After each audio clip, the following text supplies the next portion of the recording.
Hello and good morning everyone. आप सभी लोगों का स्वागत है आपके अपनी यूट्यूब चैनल स्टडी ग्लॉस पर। मैं हूं डॉक्टर मोनिका और आज हम 9 अगस्त से रिलेटेड जितने भी इम्पोर्टेंट क्वेश्चन बन सकते हैं उन पर डिस्कशन करने वाले हैं।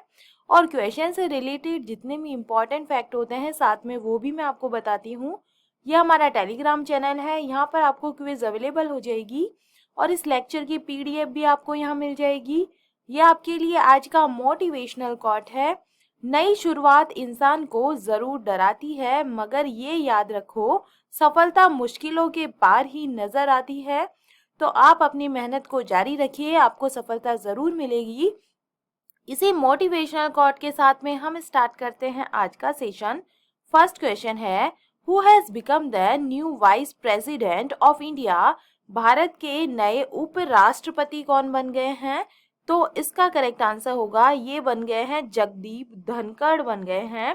ए इसका करेक्ट आंसर है। डिटेल से बात करें तो एनडीए कैंडिडेट जगदीप धनखड़ ने उपराष्ट्रपति चुनाव में अपनी करीबी प्रतिद्वंदी और विपक्ष की संयुक्त उम्मीदवार मार्गरेट अल्वा को मात दे दी है और इस तरह धनखड़ देश के नए जो है उपराष्ट्रपति ये बन गए हैं। इंपॉर्टेंट क्वेश्चन बन सकता है।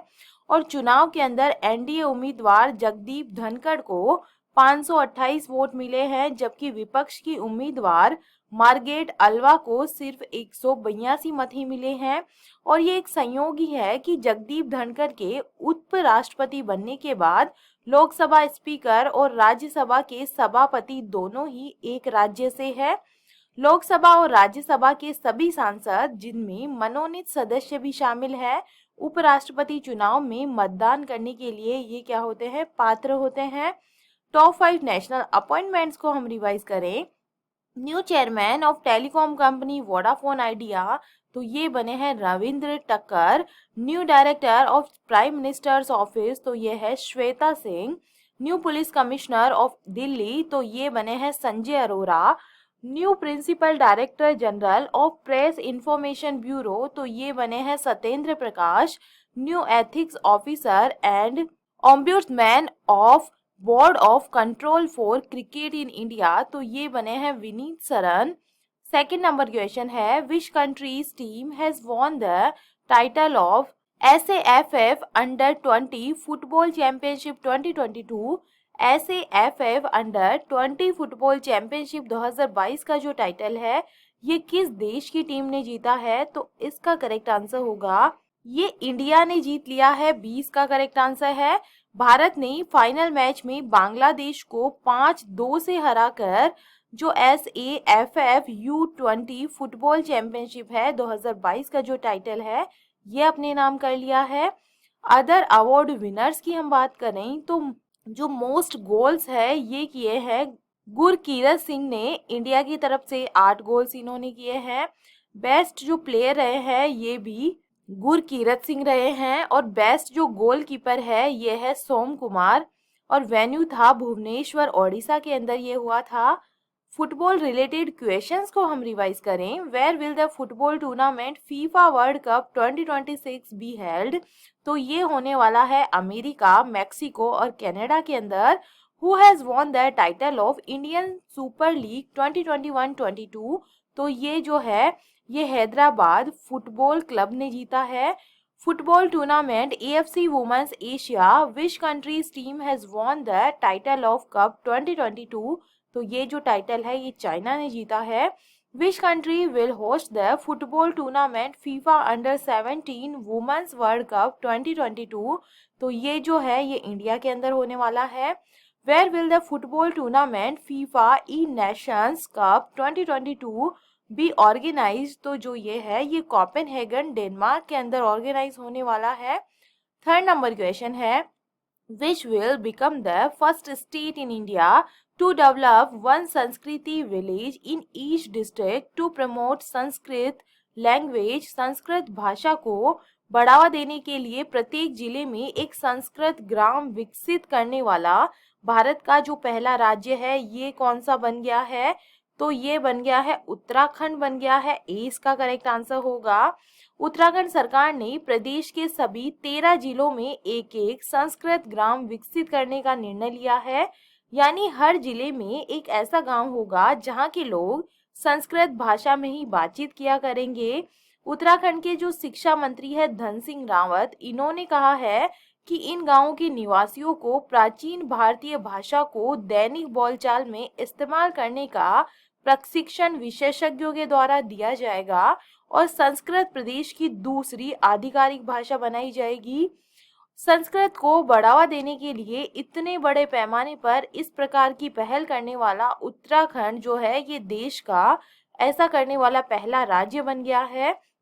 कर्नाटक में एक गांव है जहां सिर्फ संस्कृत बोली जाती है और संस्कृत उत्तराखंड की दूसरी आधिकारिक भाषा है। पहली जो भाषा है ये हिंदी है। चलिए उत्तराखंड की हम बात करें तो इसकी स्थापना हुई थी 9 नवंबर 2000 को। इसकी कैपिटल है देहरादून। चीफ मिनिस्टर यहाँ के हैं पुष्कर सिंह धामी। गवर्नर है Gurmeet Singh. The major lakes of Uttarakhand तो ये है Nainital lake, Dodital lake, Bhimtal lake, Sattal lake और जो रक्षिताल लेक है ये यहाँ पे सिचुएटेड है। जो जिम कॉर्बेट नेशनल पार्क है जिसका नया नाम हो गया है रामगंगा नेशनल पार्क, ये भी उत्तराखंड के अंदर सिचुएटेड है। 4 नंबर क्वेश्चन है on which river will the world's largest floating solar power plant be built. दुनिया का सबसे बड़ा तैरता सोलर पावर प्लांट किस नदी पर बनाया जाएगा? तो इसका करेक्ट आंसर होगा ये नर्मदा नदी के अंदर बनाया जाएगा, इसके ऊपर बनाया जाएगा। इसका करेक्ट आंसर होगा। मध्य प्रदेश के खंडवा में दुनिया का सबसे बड़ा तैरता सौर ऊर्जा संयंत्र बनने जा रहा है और भारत में दुनिया की सबसे बड़ी तैरती सौर ऊर्जा का निर्माण मध्य प्रदेश में बिजली उत्पादन क्षमता बढ़ाने एवं बिजली की समस्याओं को दूर करने हेतु किया जा रहा है। मध्य प्रदेश में जल्द ही बिजली संकट से लोगों को राहत मिलने वाली है। खंडवा में एक तैरता सौर ऊर्जा संयंत्र बनने जा रहा है जो 2022 और 23 तक 600 मेगावाट बिजली पैदा करेगा। विश्व का सबसे बड़ा तैरता सौर ऊर्जा संयंत्र मध्य प्रदेश के खंडवा में नर्मदा नदी के ओंकारेश्वर बांध पर 3000 करोड़ रुपए से अधिक की अनुमानित लागत से बनाया जाएगा। खंडवा राज्य का एकमात्र जिला बन जाएगा जहां एक ही जिले से 4000 मेगावाट से अधिक बिजली उत्पादन के साथ सौर, जल और थर्मल सहित 3 चीजें होंगी। The largest in the world की हम बात करें, where is the world's tallest statue of Lord Buddha being built in the sleeping posture. तो ये जो है बना है बोध गया बिहार के अंदर। जो लॉर्ड बुद्ध है इसकी जो स्टेचू है सबसे टालेस्ट जो स्टेचू है स्लीपिंग पोस्चर में ये यहाँ पे बनाई गई है। Where will the world's largest global center for traditional medicine be established in India by World Health Organization? तो ये जो है बनाया जा रहा है जामनगर गुजरात के अंदर। Where is the largest mobile phone fair Mobile World Congress organized? तो ये हुआ था बार्सिलोना स्पेन के अंदर। Which institute has launched the smallest wearable air purified Naso 95? तो इसको लॉन्च किया है Nano Clean Global IIT Delhi के द्वारा। The world's largest sea lock canal lock has been inaugurated in which country? तो जो ये है इसका इनोग्रेशन किया गया है एम्स्टर्डम नीदरलैंड के अंदर। 5 नंबर क्वेश्चन है which country has launch its first Chandrayaan mission named Danuri? किस देश ने अपनी पहले धनुरी नामक चंद्रयान मिशन को लॉन्च किया है? तो इसका करेक्ट आंसर है ये साउथ कोरिया के द्वारा लॉन्च किया गया है। दक्षिण कोरिया के चंद्रयान यानी द धनुरी मिशन को स्पेस एक्स के फाल्कन 9 रॉकेट से ये भेजा गया है। रॉकेट को फ्लोरिडा स्थित cap Canaveral space force station से अंतरिक्ष की ओर रवाना किया गया है। धनुरी मिशन में लगे पोलर्स चांद की मैग्नेटिक फील्ड, यूरेनियम, पानी, हीलियम 3 की जांच करेंगे और उनकी मात्रा का पता लगाएंगे। इसके अलावा सबसे ठंडे और अंधेरे वाली जगहों की ये खोज करेंगे। साउथ कोरिया की हम बात करें तो south Korea is located in the continent of Asia. इसकी जो कैपिटल है यह है सियोल और यहाँ पे जो करेंसी चलती है ये है South Korean won. Prime minister यहाँ के हैं किम बो क्योम और प्रेसिडेंट है Yoon Suk Yeol. Where is the headquarter of Samsung, Hyundai, LG? तो ये लोकेटेड है साउथ कोरिया के अंदर। 6 नंबर क्वेश्चन है, which state government has started Panchamrit Yojana to promote sugar cane cultivation using new technology. नई तकनीक का प्रयोग कर गन्ने की खेती को बढ़ावा देने के लिए पंचामृत योजना को किस राज्य सरकार ने शुरू किया है? तो इसका करेक्ट आंसर होगा उत्तर प्रदेश सरकार ने ये शुरू किया है। 20 का करेक्ट आंसर है। यूपी सरकार ने गन्ने की उपज बढ़ाने के लिए पंचामृत योजना शुरू की है, जो न सिर्फ किसानों की खेती-बाड़ी की 5 विधियों को बखूबी से समझेगा, बल्कि अधिक उत्पादन देकर गन्ना किसानों की आय दुगनी ये करेगी। इसमें गन्ना बोआई की आधुनिक विधा, ट्रेंच, पेड़ी प्रबंधन, ड्रिप इरिगेशन, मल्चिंग और सहफलन इसके अंदर शामिल है। इसके नाते ही इसे पंचामृत नाम दिया गया है। इसमें हर चीज का अपना लाभ है। इस सीजन में बोए जाने वाले गन्ने के साथ किसान गन्ने की 2 लाइनों के बीच आलू, गोभी, धनिया, मटर, लहसुन, टमाटर और गेहूं की सहफसली खेती कर सकते हैं। इससे गन्ने की खेती की लागत निकल जाएगी और गन्ने की खेती से होने वाली आय अतिरिक्त होगी। स्कीम ऑफ टॉप 5 स्टेट को चलिए हम रिवाइज कर लेते हैं। विच state government started chief minister breakfast scheme in government primary schools. तो ये जो स्कीम है ये तमिलनाडु गवर्नमेंट ने स्टार्ट की है। इसके बाद में बात करें स्वनिर्भर नारी जो योजना है for welfare of indigenous weavers, तो ये जो योजना है ये असम के अंदर शुरू हुई है।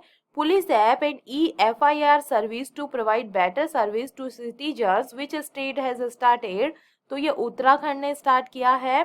To improve the skills of construction workers who has started a programme called mission Kushal Karmi, तो ये जो है ये शुरू हुआ है दिल्ली के अंदर और शुरू किया है मनीष सिसोदिया ने, डेप्यूटी चीफ मिनिस्टर ऑफ ये दिल्ली है।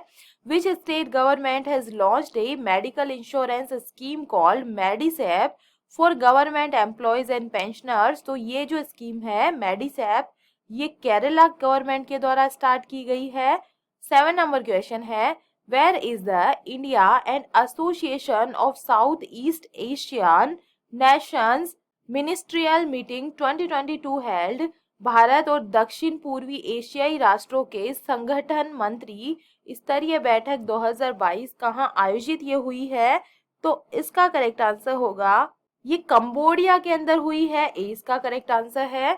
कंबोडिया की जो राजधानी है नाम पेन है। इसके अंदर वार्षिक स्तर पर होने वाली आसियान भारत मंत्री स्तरीय बैठक हुई है और इस बैठक में हिंद प्रशांत महासागर, आतंकवाद के खतरों से मुकाबला और यूक्रेन एवं म्यांमार के घटनाक्रम जैसे मुद्दों पर चर्चा की गई है। इसके अतिरिक्त दोनों पक्षों के बीच में सहयोग के प्रमुख क्षेत्रों में डिजिटल, स्वास्थ्य, शिक्षा, कृषि आदि विषयों पर चर्चा इस यहाँ पे की गई है। प्रेसिडेंट फ्रॉम इंडिया तो ये थे S Jaishankar, union minister of external affairs ये है। एशियन की हम बात करें, Association of south east Asian Nations की, ASEANs in the Association of south east Asian Nations, और इसकी स्थापना 8 अगस्त 1967 के अंदर हुई थी। हेडक्वार्टर है जकार्ता, इंडोनेशिया में। प्रेसिडेंट है ली सेन लुंग और सेक्रेटरी जनरल है लिम जोक हॉई। मेंबर कंट्रीज 10 है इसके अंदर, ब्रुनई है, कंबोडिया है, Indonesia, Laos, Malaysia, Myanmar, Philippines, Singapore, Thailand और वियतनाम है। मोटो इसका है one vision, one identity, one community इसका मोटो है।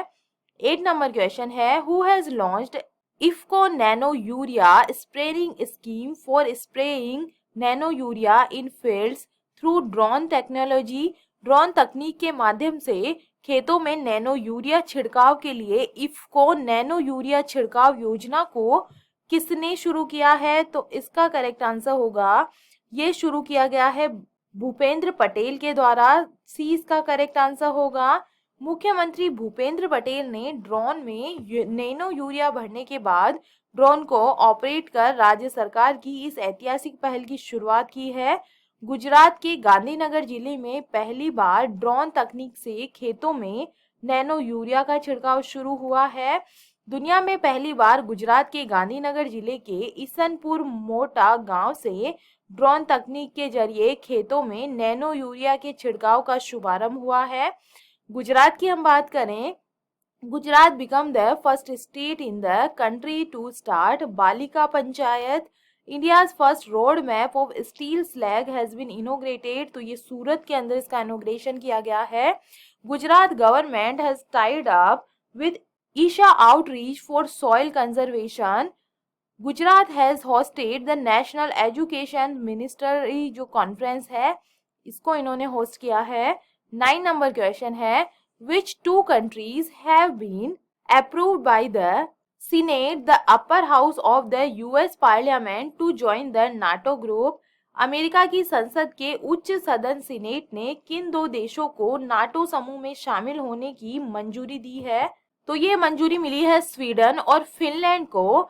अमेरिकी संसद के उच्च सदन सीनेट ने स्वीडन और फिनलैंड को नाटो में शामिल करने की मंजूरी दे दी है।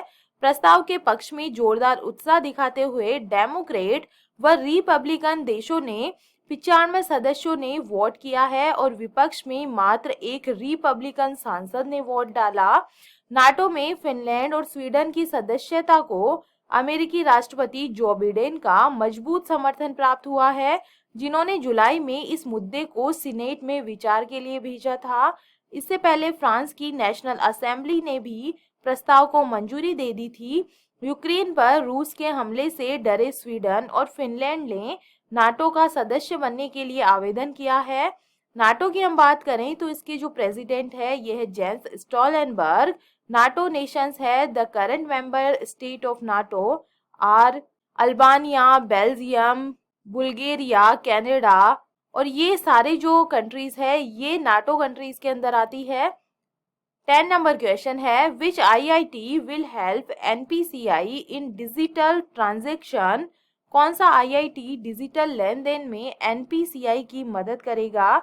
तो इसका करेक्ट आंसर होगा आईआईटी कानपुर करने वाला है। सी इसका करेक्ट आंसर है।